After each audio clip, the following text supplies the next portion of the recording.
সোজা আঙ্গুলে যদি ঘি না ওঠে আঙ্গুল বাঁকা করব। বাংলাদেশের রাজনীতিতে ফের উত্তাপ ছড়িয়েছে ইসলামী রাজনৈতিক দলগুলোকে ঘিরে। সংখ্যার প্রতি সম্মান প্রদর্শন করুন, তা না হলে 11 তারিখে রাজধানী ঢাকার চিত্র ভিন্ন হবে ইনশাআল্লাহ। সম্প্রতি জামায়াতে ইসলামী ও তাদের নেতৃত্বাধীন 8 দলের জোট সরকারের প্রতি কঠোর হুঁশিয়ারি উচ্চারণ করেছে। তাদের দাবিগুলো পূরণ না হলে রাজধানী ঢাকাকে জনসমুদ্রে পরিণত করার ঘোষণা দিয়েছে তারা। জামায়াতের কেন্দ্রীয় নেতারা স্পষ্ট ভাষায় বলেছেন, সোজা আঙ্গুলে যদি ঘি না ওঠে আঙ্গুল বাঁকা করব। সোজা আঙুলে যদি ঘি না ওঠে আঙুল বাঁকা করতেই হবে। এই বক্তব্য ঘিরে রাজনৈতিক অঙ্গনে চলছে তীব্র আলোচনা। দলটির পক্ষ থেকে জানানো হয়েছে 11 নভেম্বরের মধ্যেই সরকারের কাছে তাদের 5 দফা দাবি মেনে নিতে হবে, না হলেই তারা কঠোর আন্দোলনে নামবে। তাদের দাবিগুলোর মধ্যে রয়েছে গ্রেফতারকৃত নেতাকর্মীদের মুক্তি, দলীয় কার্যক্রমে বাধা না দেয়া, রাজনৈতিক সভা সমাবেশে পুলিশি হয়রানি বন্ধ, গণমাধ্যমে তাদের কার্যক্রম প্রচারের অনুমতি এবং ইসলামী রাজনীতি চর্চার সাংবিধানিক অধিকার নিশ্চিত করা।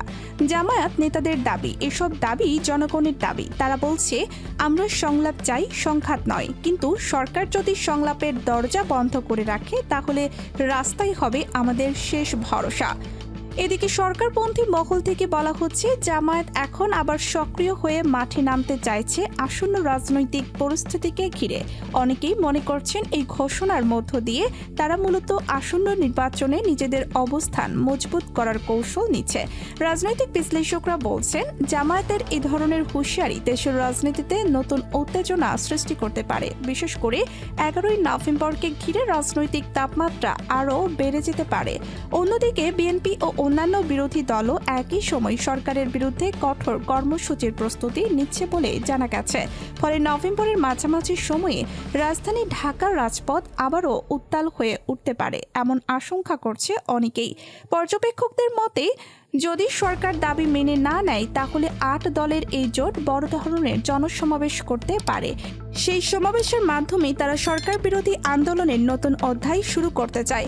বিশ্লেষকরা বলছেন, ইসলামপন্থী এই জোট এখন নিজেদের সাংগঠনিক শক্তি যাচাইয়ের মঞ্চ তৈরি করছে, যাতে তারা ভবিষ্যতের রাজনৈতিক সমীকরণে বড় ভূমিকা রাখতে পারে। অন্যদিকে সরকারের পক্ষ থেকে এখন পর্যন্ত এ বিষয়ে কোনো আনুষ্ঠানিক প্রতিক্রিয়া আসেনি। তবে আওয়ামী লীগ সংশ্লিষ্ট একাধিক সূত্র বলছে, তারা এইসব হুমকিকে রাজনৈতিক চাপ হিসাবেই দেখছে এবং প্রয়োজন হলে প্রশাসনিক ব্যবস্থা নেওয়া হবে। আইন শৃঙ্খলা বাহিনী ইতিমধ্যে রাজধানীতে নিরাপত্তা জোরদার করেছে। বিশেষ করে মসজিদ ও বড় সমাবেশ কেন্দ্রগুলোতে নজরদারি বাড়ানো হয়েছে।